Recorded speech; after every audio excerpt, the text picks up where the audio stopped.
বিহারের ঠেকুয়া খেতে আমরা সবাই ভালোবাসি, আর ঘরে থাকা খুবই সামান্য উপকরণ দিয়ে এই ঠেকুয়া তৈরি করা যায়। তাহলে শুরু করি। কি কি লাগছে। এখানে আমি হাফ কাপ আটা নিয়ে নিয়েছি, 1 কাপ সুজি নিয়ে নিয়েছি, আর 1 কাপ নারকেল কোড়া নেব, আর 2 কাপ ময়দা নেব। এবার ময়দা দিয়েই বেশি করে করছি, আটা দিয়েও করা যায়। 1 কাপ ঘি নিয়ে নিয়েছি, আর অল্প কিশমিশ আর কাজু নিয়ে নিয়েছি। এখানে 1 চামচ মৌরি আর 2টো বড় এলাচ হালকা থেতো করে নিয়েছি। সব উপকরণ রেডি। এরপরে তৈরি করতে চলেছি। একটা কড়াই বসিয়ে দিয়েছি। কড়াইটা গরম হলে পরে প্রথমে নারকেলটা ভেজে নেব। নারকেলটা ভাজা হলে খুব সুন্দর একটা গন্ধ বেরোয়, আর ঠেকুয়ার মধ্যে খুব ক্রিস্পিও হয়, ভেতরটা কাঁচা থাকে না। আর ভাজা নারকেলের গন্ধটা খুব সুন্দর লাগে ঠেকুয়ায়। এই জন্য নারকেলটা ভেজে নিচ্ছি। হালকা করেই ভাজতে হবে, একটু লালচে করে ভেজে নেব। হয়ে এসছে। এরপরে এই বাটিটায় নারকেলটা ঢেলে রাখবো।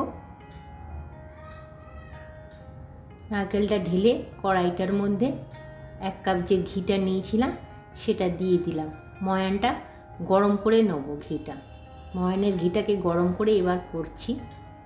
ঘিটা গরম হলে পরে 2-3 চামচ সাদা তেল দিতে হবে।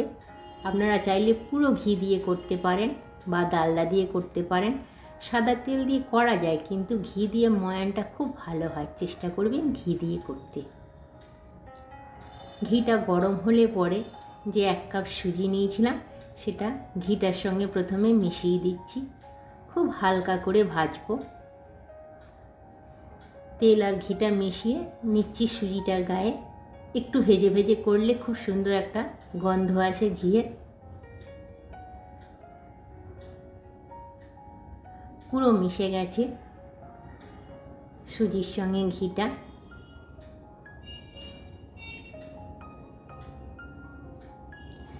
এরপরে গ্যাসটা নিভিয়ে দেবো। তারপরে গরম থাকা অবস্থায় হাফ কাপ আটা দিয়ে দেবো। আটাটাও একটু গরম থাকা অবস্থায় নাড়াচাড়া করলে সুন্দর একটা গন্ধ বেরোয়। কাঁচা আটার গন্ধটা চলে যায় ঘিয়ের সঙ্গে মিশিয়ে নিলে। আপনারা চাইলে পুরো আটা দিয়ে করতে পারেন। এরপরে 2 কাপ ময়দা দিয়ে দিলাম। ময়দাটাও মিশিয়ে নিচ্ছি। শুধু আটা সুজি দিয়ে করা যায়, ময়দা সুজি দিয়ে করা যায়।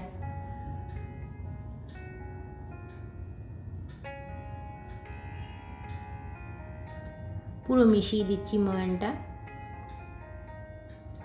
গরম থাকা অবস্থায় নাড়াচাড়া করলে ঘিটা খুব সুন্দরভাবে মিশে যায় আটা ময়দা সুজির সঙ্গে। ময়দার সঙ্গে করলে একটু বেশি ক্রিস্পি হয়, খেতে ভাল লাগে বলে এবার ময়দা দিয়ে করছি, নইলে আটা দিয়ে সুজি দিয়েও করা যায়। একটা বাটি বসিয়ে এখানে 1.5 কাপ মতন জল গরম করে রাখছি। এরপরে 1 কাপ চিনি গুঁড়ো করে নিয়েছি। চিনিটা গুঁড়ো ঢেলে রাখবো এই বাটিটায়। এইরকম গুঁড়ো হবে।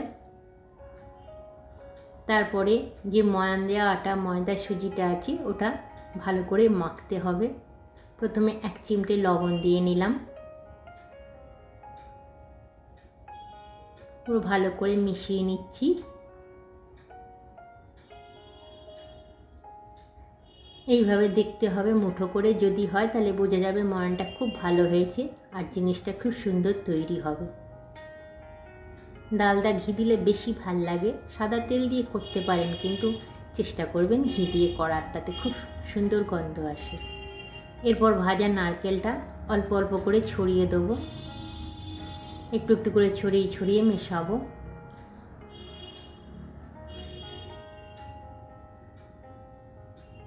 এটাও ভালো করে মিশিয়ে নিচ্ছি সমস্ত আটা ময়দাটার সঙ্গে।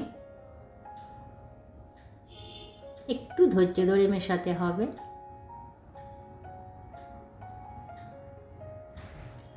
মৌরি আর ভাঙা এলাচের গুঁড়োটা দিয়ে দিলাম। এটাও মিশিয়ে নিচ্ছি।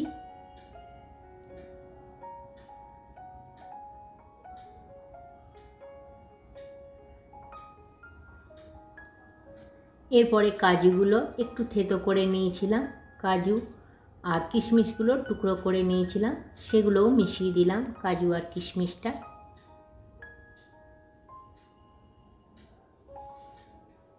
সব কিছু মেশানো হয়ে গেছে, শুধু এখনও চিনিটা দেওয়া হয়নি। গুঁড়ো চিনিটা অল্প অল্প করে মেশাবো। প্রথমে অর্ধেক দিলাম, তারপরে মিশিয়ে তারপরে আবার অর্ধেকটা দেবো।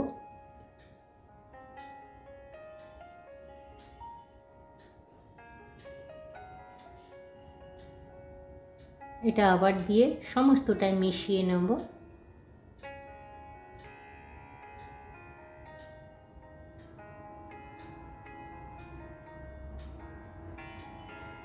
পুরো মেশানো হয়ে গেছে।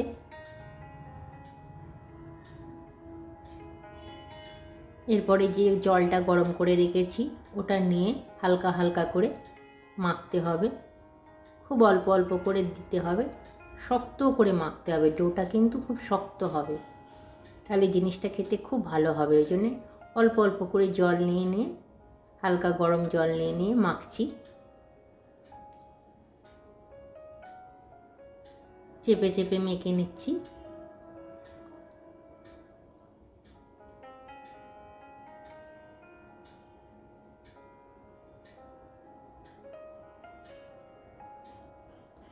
এইভাবে ধরে পুরোটা মাখা হয়ে যাবে।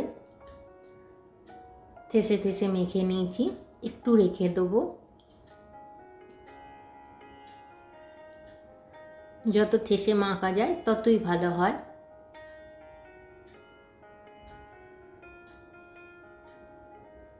একটু পরে এগুলো থেকে ছোট ছোট লেচির মতন কেটে নেব।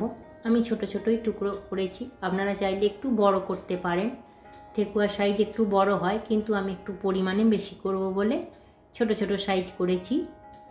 শেপটা আপনারা আপনাদের পছন্দ মতন ছোট বা বড় দিতে পারেন। আমি এই সাইজে করেছি। সমস্তগুলো আগে গোল গোল করে নিলাম। পুরো দেখুন কত শক্ত মাখা হয়েছে আর ঘিটা বাইরে বেরিয়ে আসছে। এরপরে শেপ দেবো, গোল গোল করে নিয়ে প্রথমে একটু চেপটে দেবো, তারপরে একটা ছুরি দিয়ে ডিজাইন করে দেবো। আপনারা চাইলে ছাঁচ দিয়েও করতে পারেন ডিজাইনগুলো। ছুরি দিয়ে বিভিন্ন রকম শেপ আনার চেষ্টা করছি। ছাঁচ দিয়ে বিভিন্ন রকম ডিজাইন করা যায়, কাঠের ছাঁচ দিয়ে। একটু ধরে ধরে এগুলো করতে হবে, ডিজাইনটা খুব সুন্দর হয়, দেখতেও ভালো লাগে। এইভাবে ডিজাইনগুলো করে নিচ্ছি।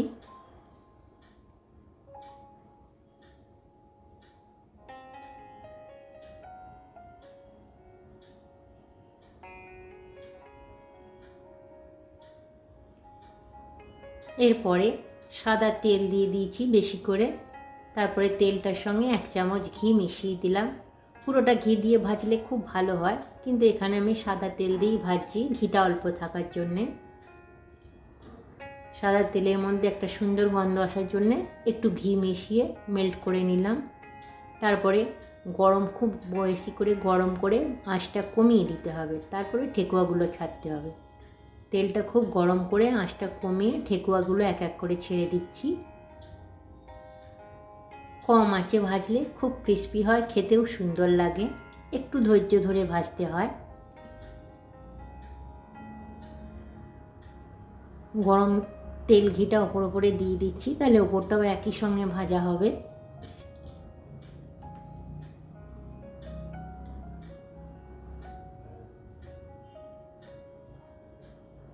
আঁচটা কমানো আছে বলে হালকা করে ভাজা হচ্ছে, একদম ব্রাউন অবধি ভাজতে হবে।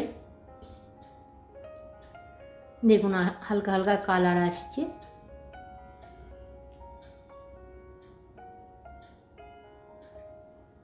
আবার উল্টে দিচ্ছি।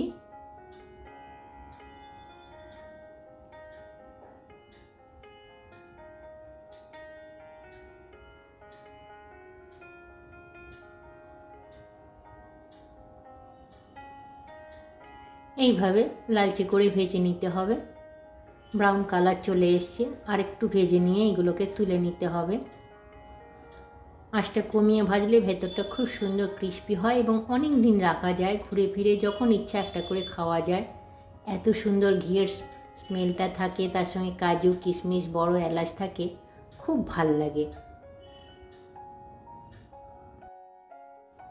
দেখুন আমি নামিয়ে নিয়েছি, কতগুলো তৈরি হয়েছে। প্লিজ একবার ট্রাই করবেন বন্ধুরা। নমস্কার।